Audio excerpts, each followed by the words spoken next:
karena najis,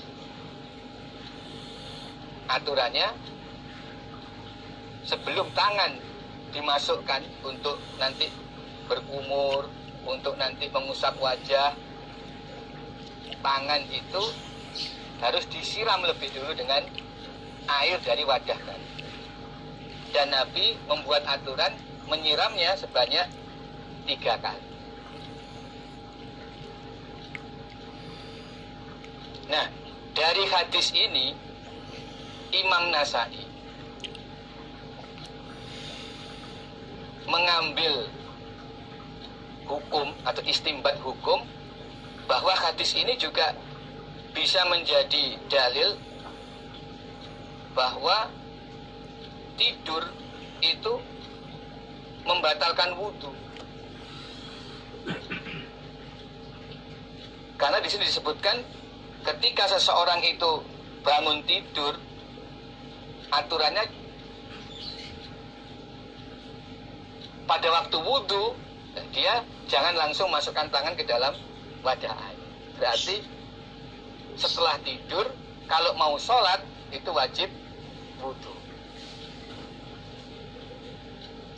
Perlu diperhatikan bagaimana cara pengambilan hukum dari hadis ini. Imam Nasai memasukkan hadis ini dalam bab bahwa tidur itu membatalkan wudhu.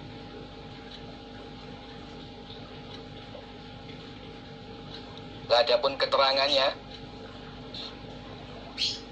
tidur yang membatalkan wudhu itu adalah tidur yang keadaan berbaring. Keadaan orang tertidur berbaring.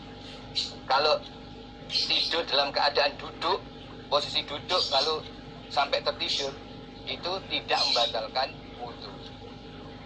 Berdasarkan hadis sahih dalam kitab hadis Muslim, yaitu kana ashabu Rasulillah sallallahu alaihi wasallam yanamun tsumma yusallun wala yatawaddu.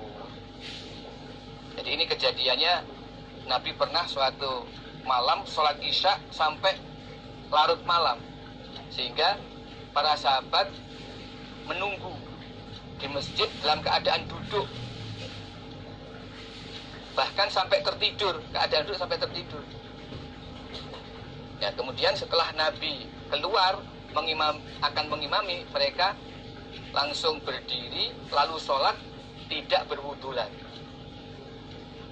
Jadi dalil bahwa kalau tidur posisinya duduk itu tidak membatalkan wudu.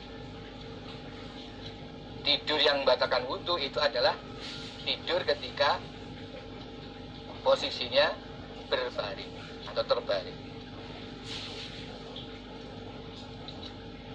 Al-wudu min masjid zakat. Wudu karena memegang zakat.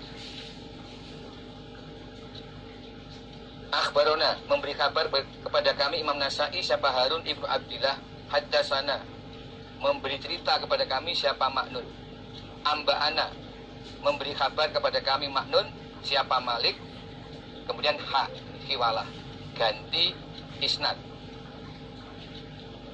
Wal Haris ibnu Miskin, maksudnya wa akhbarona al Haris ibnu Miskin, dan memberi kabar kepada kami Imam Nasai siapa al Haris ibnu Miskin, qiraatan alaih wa ana asma'u, sebagai bacaan atas Haris bin Miskin, alaih atas Haris bin Miskin, wa ana sedangkan aku Imam Nasai asma'u mendengar aku. Itu koma. Jadi ketika Imam Nasai mendapatkan hadis dari Haris bin Miskin, beliau mendengarkan dari seorang murid Haris bin Miskin yang lain yang membacakan hadis itu kepada Haris bin Miskin. Jadi pada waktu Haris bin Miskin memangkulkan hadis ini, dia tidak membaca langsung. Guru tidak membacakan langsung kepada murid, tetapi ada seorang murid, dalam hal ini ya temannya Imam Nasai, membacakan kepada Haris bin Miskin, lalu Imam Nasai ikut mendengarkan. Dengan cara demikian berarti Imam Nasai juga sudah mangkul hadis itu dari Haris bin Miskin.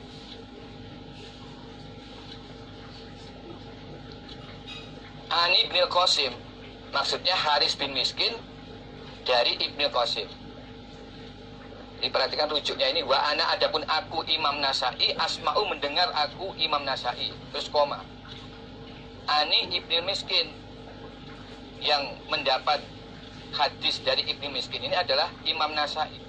Haris bin Miskin itu mendapatkan hadis dari gurunya Haris, yaitu Ibnul Qasim.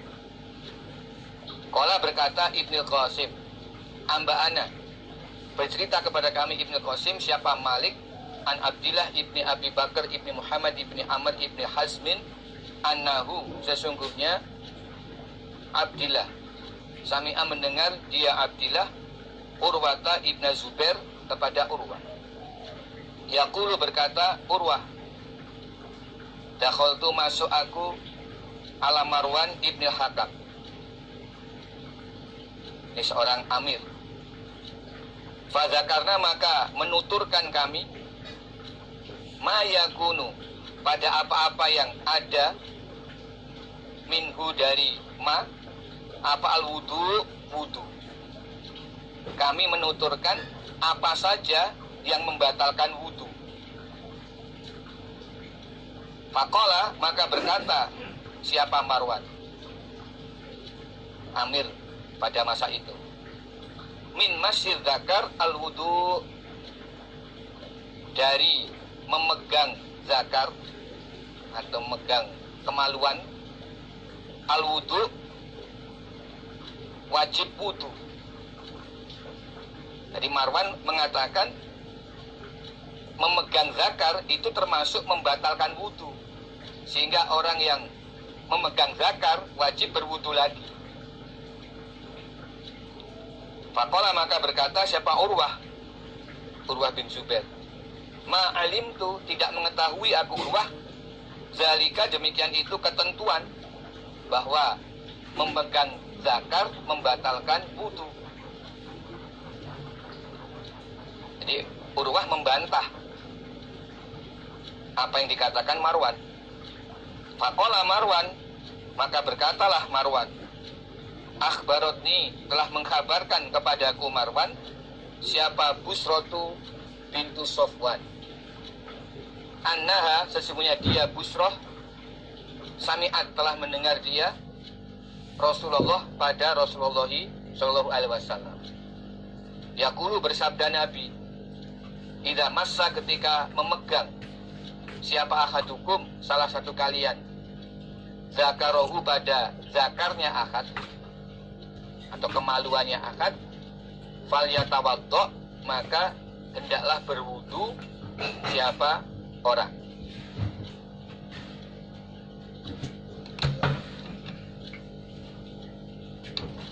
Jadi menurut hadis yang diriwayatkan oleh Busroh bintu Sofwan bahwa Nabi bersabda ketika seseorang memegang zakarnya, jadi maksudnya memegang zakar secara langsung tanpa penghalang. Jadi beda kalau memegang zakar katakan dari luar celana, itu tidak termasuk. Jadi kalimat massa itu memang memegang langsung, maka dia wajib berwudu, falyatawaddo. Ya berarti berdasarkan hadis ini memegang zakar itu membatalkan wudu. Akhbarona memberi kabar kepada kami Imam Nasai siapa Ahmad bin Muhammad bin Mughirah. Qala berkata Ahmad, haddatsana menceritakan hadis kepada kami Ahmad siapa Utsman ibnu Sa'id an Syu'aib an Zuhri. Qala berkata Zuhri, akhbaroni memberi kabar kepadaku Zuhri siapa Abdullah ibnu Abi Bakar ibnu Amr ibnu Hazm, anahu Abdullah sami'a mendengar dia Abdullah Urwata ibnu Zubair pada Urwah. Yaqulu berkata siapa Urwah, Zakaro menyebutkan siapa Marwan, yaitu Marwan ibnul Hakam, fi imaratihi, dalam keamirannya Marwan, alal Madinah, di kota Madinah,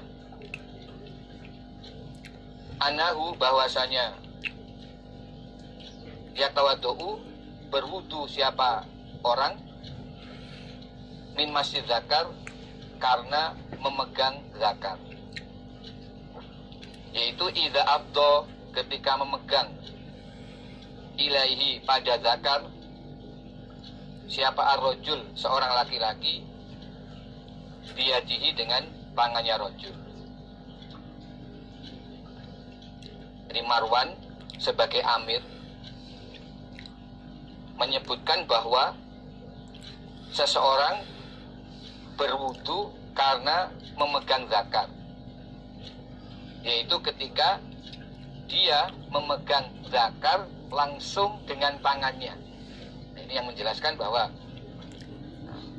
dia memegang zakar itu tanpa penutup, jadi langsung dia pegang zakar dengan tangannya, maka wudunya batal dan dia wajib berwudu.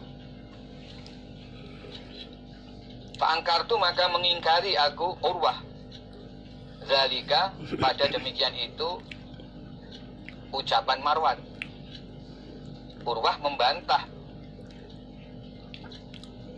perkataan Marwan.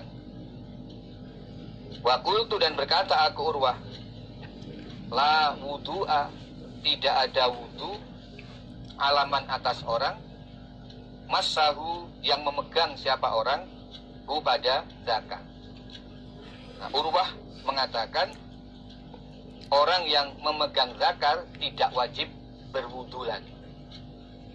Berarti menurut Urwah, memegang zakar itu tidak membatalkan wudu. Faqala, maka berkata siapa Marwan, akhbarotni, telah mengkhabarkan kepadaku Marwan, siapa Busrotu bintu Sofwan, anaha, sesungguhnya Busroh, sami'at, telah mendengar siapa Busroh, Rasulullah, pada Rasulullah Shallallahu Alaihi Wasallam. Zakaro menyebutkan siapa Nabi, ma yutawaddu, pada apa-apa yang harus dilakukan wudu, harus dilakukan wudu, minhu, dari ma. Maksudnya apa-apa yang membatalkan wudu, sehingga seseorang diharuskan untuk melakukan wudu lagi. Apa saja yang membatalkan wudu? Faqala, maka bersabda siapa Rasulullah Shallallahu Alaihi Wasallam, yaitu wa yutawaddu min masjid zakar, wa yutawaddu, dan dilakukan berwudu, min masjid zakar, karena memegang zakar.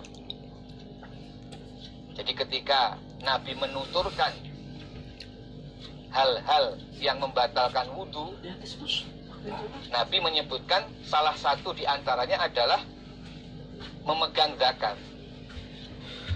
Nah, saat itu Nabi mengatakan memegang zakar itu juga termasuk membatalkan wudu.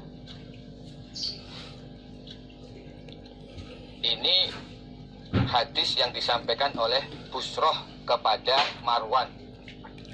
Karena itulah Marwan tadi mengatakan bahwa memegang zakar membatalkan wudu berdasarkan hadis dari Busroh ini.